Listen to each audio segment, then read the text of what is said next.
अब मुस्लिम ममालिक में क्या आपको लगता है कि मंदिर अगर दुबई वालों ने बनाया है तो उनका अंजाम भी तो देख लिया ना उन्होंने। क्या अल्लाह का अज़ाब पाकिस्तान पे आता था, अब दुबई पे भी आ दुबई रहा पे है। भी आ रहा है, ऐसा ही हो रहा है। पाकिस्तान पे क्यों अल्लाह का अज़ाब आता था? पाकिस्तान में इसीलिए आता था, ये हिंदू है ना, ये इकट्ठे है, सारे फसाद इधर होते हैं।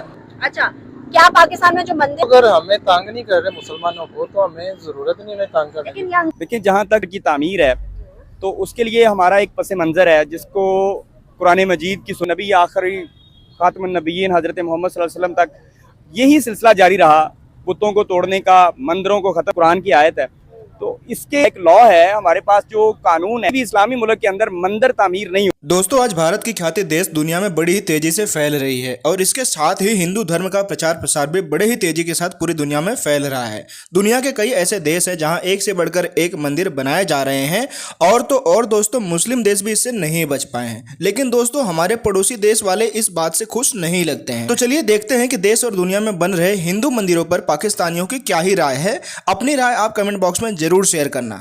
अब मुस्लिम ममालिक में क्या आपको लगता है कि मंदिर बनने चाहिए ऑल ओवर वर्ल्ड मुस्लिम ममालिक में? नहीं, क्यों नहीं बनने चाहिए? क्योंकि इसलिए नहीं बने चाहिए, उधर जो है ना हिंदुस्तान, वो नहीं सही सलूक करता अच्छा मुसलमानों से। अच्छा हर चीज पे वो कोई ना कोई डाल देता है मुसलमानों पे।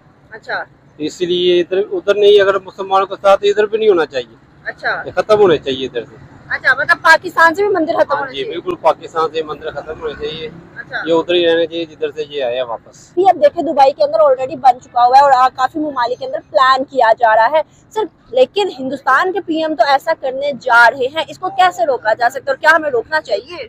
अगर दुबई वालों ने बनाया है तो उनका अंजाम भी तो देख लिया ना उन्होंने। क्या हुआ है? पानी, बारिशें, सैलाब, उधर जो हाल हो रहा है इधर से ज्यादा ही बुरा हाल है उधर। वो तो पाकिस्तान में भी बारिश इतनी सख्त हुई थी और पिछले उधर नहीं ना पड़ती थी, अब उधर भी पड़ने लगी है जब से ये मंदिर बना है। याशियों का अड्डा उन्होंने खोल लिया है, ये वैसे नहीं होना चाहिए। नजायज मुस्लिम ममालिक है पर मुझे नहीं लगता है ये होना चाहिए। मतलब पहले पाकिस्तान का अल्लाह का अज़ाब पाकिस्तान पे आता था, अब दुबई पे भी आ रहा दुबई है। पे भी आ रहा है, ऐसा ही हो रहा है। पाकिस्तान पे क्यों अल्लाह का अज़ाब आता था? पाकिस्तान में इसीलिए आता था, ये हिंदू है ना, ये इकट्ठे है, सारे फसाद इधर होते हैं, इसलिए आता है। बस कोई अपने बंदे भी नहीं, तो ठीक कोई भी। अच्छा अच्छा, हमारे साथ भाई भी मौजूद है, आप इधर ही रहिएगा। अस्सलाम वालेकुम। वालेकुम सलाम। अच्छा, क्या मुस्लिम ममालिक में मंदिर बनने चाहिए? नहीं, वैसे तो बनने नहीं चाहिए, जो बने हुए हैं उनको उनकी अक़लियतों का हक मिलना चाहिए। अच्छा, क्या पाकिस्तान में जो मंदिर है उन्हें कायम रखना चाहिए या खत्म कर देना चाहिए? नहीं, वो अगर हमें तंग नहीं कर रहे मुसलमानों को तो हमें जरूरत नहीं हमें तंग करने की। लेकिन यहाँ देखिए, जहाँ तक इस्लामिक मुल्कों के अंदर मंदिर की तामीर है तो उसके लिए हमारा एक पस मंज़र है जिसको कुरान मजीद की सूरत में हम देखते हैं। तो हज़रत इब्राहीम अलैहिस्सलाम से लेकर मेरे नबी आखिरी खातमुन नबीयीन हज़रत मोहम्मद सल्लल्लाहु अलैहि वसल्लम तक यही सिलसिला जारी रहा, बुतों को तोड़ने का, मंदिरों को ख़त्म करने का। तो कुल जाल हक व ज़हक़ल बातिल इन्नल बातिला काना ज़हूक़ा, ये मेरे नबी का इरशाद है और कुरान की आयत है। तो इसके हवाले से ये बात है कि जब मेरे नबी ने इसको इतना सख्ती से मना कर दिया कि खाना काबा के अंदर जितने बुत थे उनको ख़त्म करके और हक के होने की दलील दी फतह मक्का के बाद, तो उसके बाद तो जो हमारे पास एक पॉलिसी है, एक लॉ है, हमारे पास जो कानून है, जो हमारे पास एक कॉन्स्टिट्यूशन है, वो हमें यही बताता है कि किसी भी इस्लामी मुल्क के अंदर मंदिर तामीर नहीं हो सकता। इस्लामी मुल्क के अंदर इस्लाम का जो निज़ाम है वो राइज होगा। अगर काफिर ने जिंदा रहना है तो उसने फिदिया देकर रहना है। सर, अगर हम बात करें जैसे मुस्लिम ममालिक में आप भी कह रहे हैं कि भाई मंदिर नहीं होने चाहिए, तो पहली बात तो पाकिस्तान एक मुस्लिम ममालिक है, ठीक है, इस्लाम के नाम पे बनने वाला है। सेकंड, दुबई जो है वहाँ पर तो मंदिर नहीं था, चले यहाँ पे तो पहले से ही है थे, दुबई के अंदर भी मंदिर क्यों बना गया? और वो तो इस्लाम मतलब वहाँ से सऊदी से फैला हुआ है। दुबई और इस्लाम जो सऊदी है वो तो इस्लाम के घर कहते हैं। देखें, इसमें कोई शक नहीं है कि इस्लाम अरबों पे नाजिल हुआ, उनकी मादरी ज़ुबान में कुरान है और इस वक्त जो अरबों का हाल है वो आपके सामने है। तो जिसके बारे में अबू दाऊद की बड़ी वाज़ेह एक हदीस है कि जो अरब हैं इनका जो हाल होना है वो इस तरह से होना है कि इस रुए ज़मीन के ऊपर इतनी ज़्यादा लाशें होंगी कि एक परिंदा जब उड़ेगा तो उसको बैठने के लिए जगह नहीं मिलेगी, उतरने के लिए जगह नहीं मिलेगी और वह थक के गिर जाएगा। तो इस्लाम उन पे नाजिल हुआ था, कुरान उनकी मादरी ज़ुबान है। जैसे देखें, हमें बुल्ले शाह को पढ़ना हो तो हमारी मादरी ज़ुबान पंजाबी है, तो हमें बुल्ले शाह का नहीं पता चलेगा, तो उनकी तो मादरी जुबान में कुरान है, तो उन्होंने कुरान को पसे पुश डाल दिया। सर से जो मैंने किया था, सर का बयान ये था कि नहीं, ऐसा नहीं होना चाहिए। वर्ल्ड मुस्लिम ममालिक में क्या मंदिर बनने चाहिए? मैं भी यही कहूँगा कि जो हमारे बड़े हैं वो हमसे ज़्यादा बेहतर जानते हैं। लेकिन अगर फैक्चुअल बातें देखें तो वहाँ पर हिंदू कम्युनिटी मुस्लिम कम्युनिटी से ज़्यादा है। मुस्लिम ममालिक में भी ऐसे है काफ़ी। दुबई में अगर हम देखें तो पाकिस्तान से उससे ज़्यादा इंडियंस मौजूद हैं, जहाँ के दुबई ने बना लिया हुआ मंदिर। तो इसके पास इस बात का ना सिर्फ मेरे पास एक मुख्तसर सा जवाब है, वो भला क्या है, रब या रब्बी उम्मती, बस।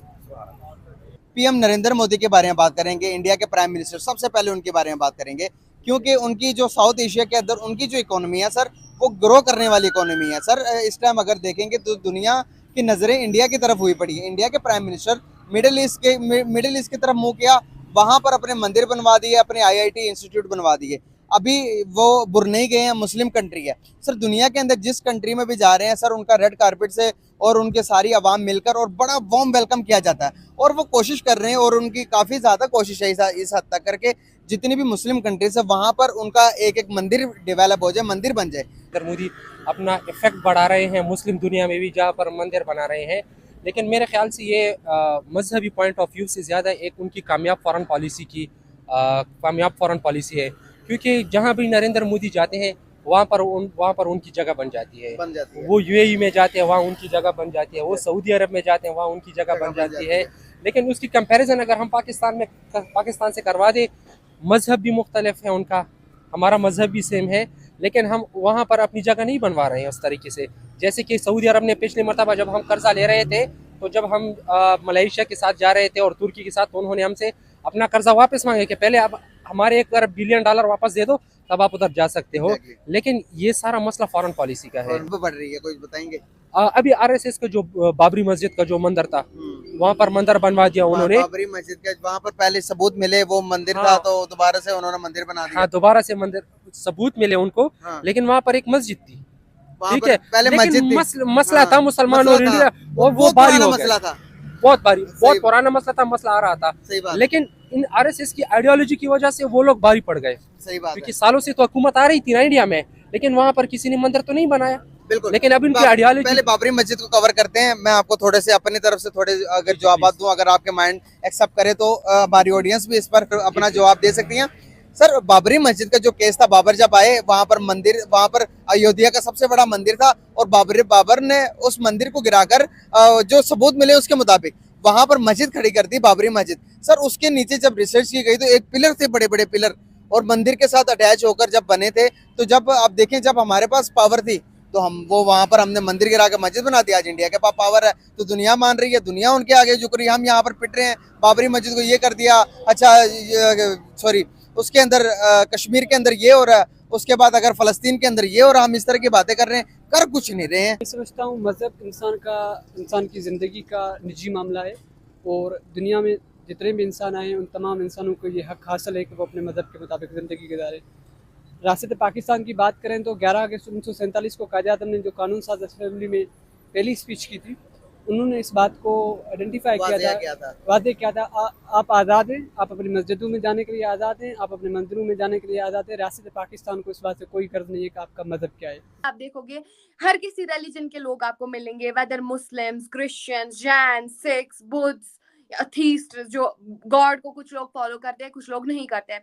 तो they have the very separate culture, they have the very unique culture, and every state, every union territory is rich and famous for their own culture. Kashmir के बारे में बात करेंगे, बाकी स्टेट्स के बारे में, हर किसी ना किसी चीज की कोई ना कोई खासियत होती है।